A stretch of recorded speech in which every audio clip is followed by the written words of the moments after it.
మహబూబాద్ జిల్లా కేంద్రంగా జరుగుతున్నటువంటి ఈ కార్యక్రమంలో రాష్ట్రం మొత్తం మీద బతుకమ్మ పండుగ అని దుర్గామాత 9 రోజుల నవరాత్రులు అని చెప్పేసి ఈ రాష్ట్ర ప్రజలంతా సుఖశాంతులశాలతో నడుస్తూ ఉంటే ఈ రెండు వర్గాల ప్రజలు రోడ్డు మీద ఎడిచి ఈరోజు ఇబ్బందికర పరిస్థితుల్లో నడుస్తున్న పరిస్థితి తెలంగాణ రాష్ట్రంలో నడుస్తూ ఉంది.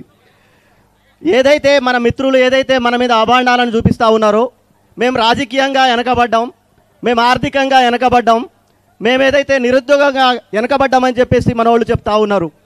లెక్కలు చూసుకోమని చెప్పండి మనవాళ్ళకి. 5 లక్షల జనాభా ఎక్కడ? ఈ రాష్ట్రంలో 35 లక్షల జనాభా లంబాడి బిడ్డలు ఎక్కడ?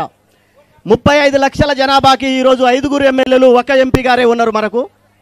5 లక్షల జనాభాకి 7 ఎమ్మెల్యేలు, 2 ఎంపీలు, వాళ్ళలో ఒక ప్రధాన భూమిక పోషిస్తున్నటువంటి మంత్రి గారు ఉన్నారు. అదేవిధంగా ఈరోజు నిరుద్యోగంగా చూసుకుంటే లెక్కలు తీయమని చెప్పండి, పర్సంటేజ్ ప్రకారం చూడమనండి.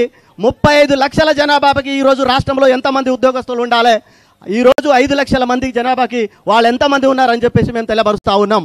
ఏదైతే మీరు వెనకబడ్డారని చెప్తా ఉన్నారో, రాష్ట్ర ప్రభుత్వాలతో పోరాటం చేయండి, మా అభివృద్ధికి కొంత ప్యాకేజీ ఇవ్వండి అని చెప్పేసి అడగండి, కానీ లంబడోలోని ఈ ఎస్టీ జాబితా నుండి తీయండి అని చెప్పడం బాధాకరమైన విషయం.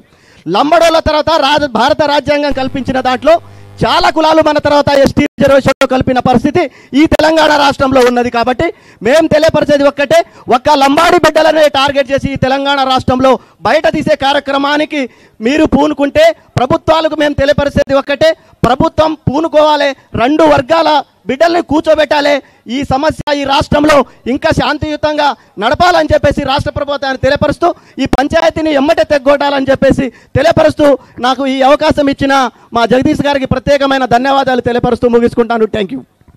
డాక్టర్ రాజ్ కుమార్ జాదవ్ మిత్రమా.